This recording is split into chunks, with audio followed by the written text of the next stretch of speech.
Hi guys, and welcome back to the channel. You've probably figured out where we are for the third and final part of this little mini series, and nothing left to say but FL2 Alaba.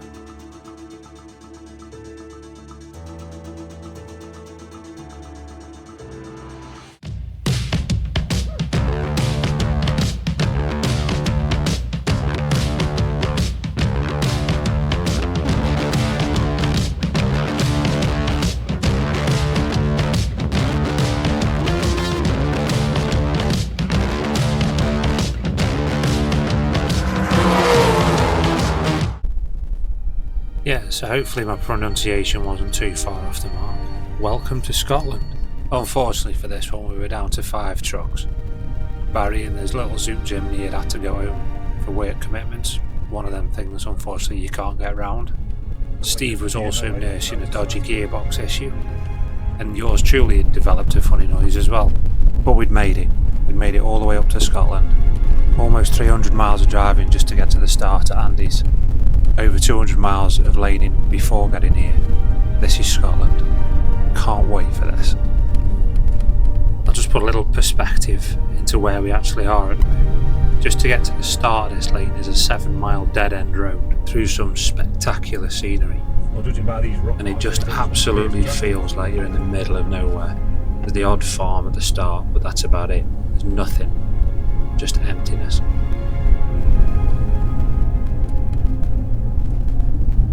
So what did we know then? Well, we knew there was 4 lanes. We knew that 2 of them were dead ends. Other than that, we had no idea what the surface was like, what the terrain was going to be like, any challenges or complications along the way. So basically, from the road sign at the start of this lane, we had no idea what to expect. How civilised was that gate tied back now?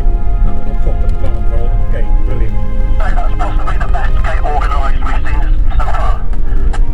When I'm planning routes like this, one of the things I do is use as much aerial photography information as I possibly can to see if there's obvious tracks on the road. You can all well and good using OS and following the dots and stuff and your GPS tied into that, but unless you can see a track, you are just literally following dots on a map, and they're not ideal all the time. And on your left we have an Iron Age hill fort, approximately 4,000 years old. So sometimes just using a bit of Google Maps and the aerial photography from that satellite image just helps massively when it comes to judging where you are.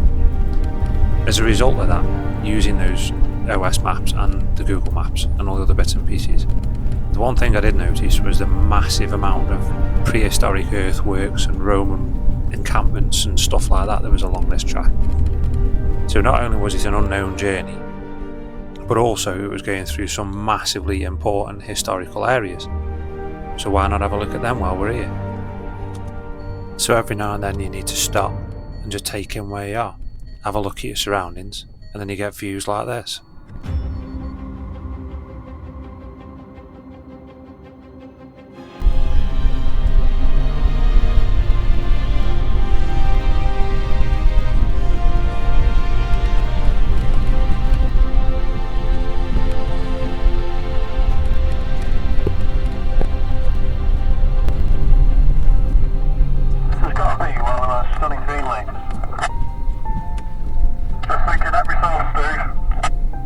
But rounding this headland, he gives an idea of what was still to come.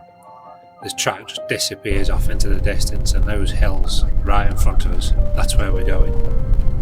A pretty decent track had appeared from nowhere, so we could take in where we were and enjoy the surroundings. But an ominous climb in the distance was looming. But if the track stayed as it was, it shouldn't be too much of a problem.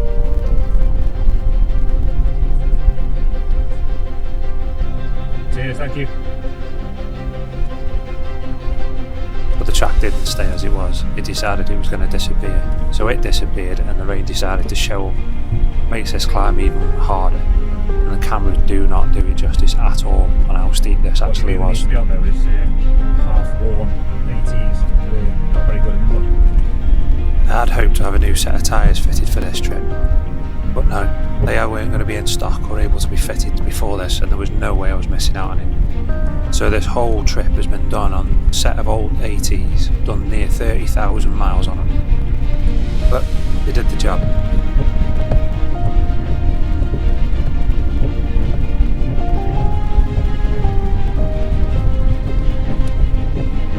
So with a bit of slipping and sliding, we all managed to get to the top.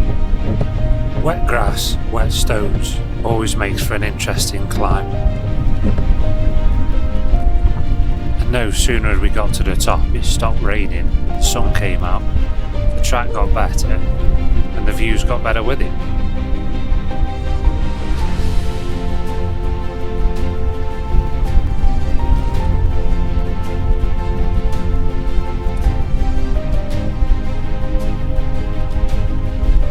Massive downside to this one, of course, is when we get to the top, we've got to turn around and do it all again.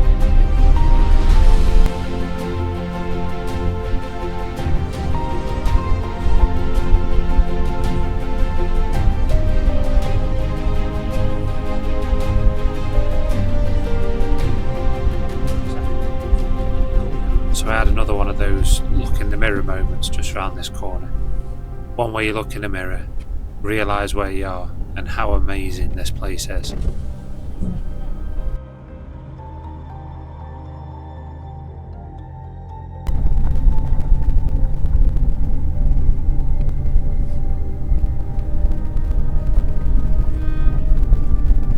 So that's it, we're nearly at the top. Views like this don't happen often. Knowing where we were, what we were looking at, and the fact that we were still there for the rest of the day was just amazing. Absolutely phenomenal. And it only got better.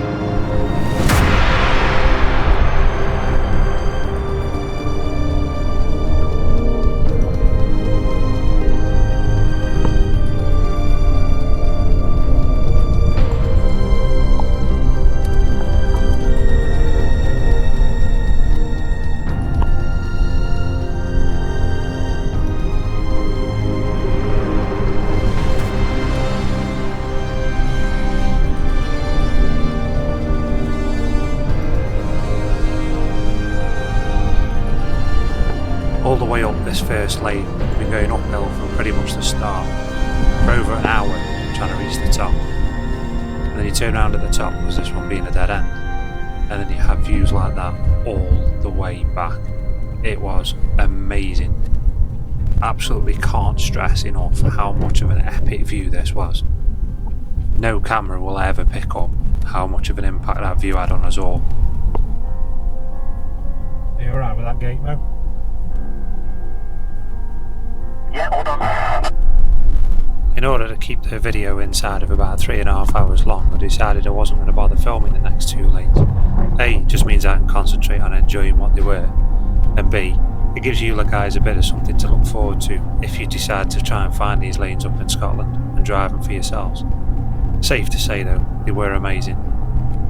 What I did do was take a few little clips of the last lane that we did, which was an old Roman road. Almost pin straight, obviously, as you'd expect from a Roman road, but overgrown in places. And it was just a really cool little drive down basically what doesn't look like it's been anything but walk down for a good while. The thing I love about little bits of track like this though is you've got no idea what's coming. It could be a 2-foot hole or a 2-foot rock.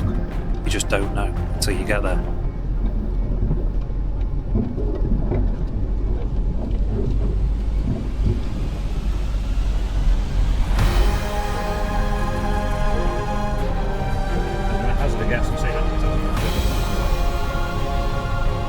So rather than say that's it for the video, what I've decided to do is just bung a couple of pictures up at the end, a couple of photos off the lanes that haven't been shown, just to give you a bit of a teaser of what is and around this area.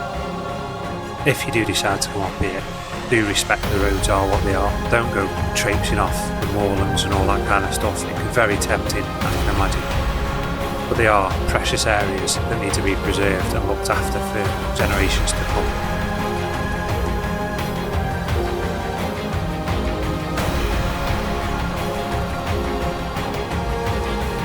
But long story short, yeah, Scotland has got green lanes. They're epic, fantastic, awesome, beautiful, stunning green lanes, and they need to be kept that way.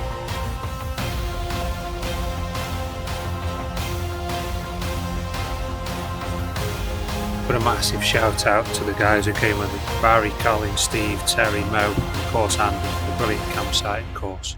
Give it a like, drop a comment, share it around a little bit. Thanks for watching.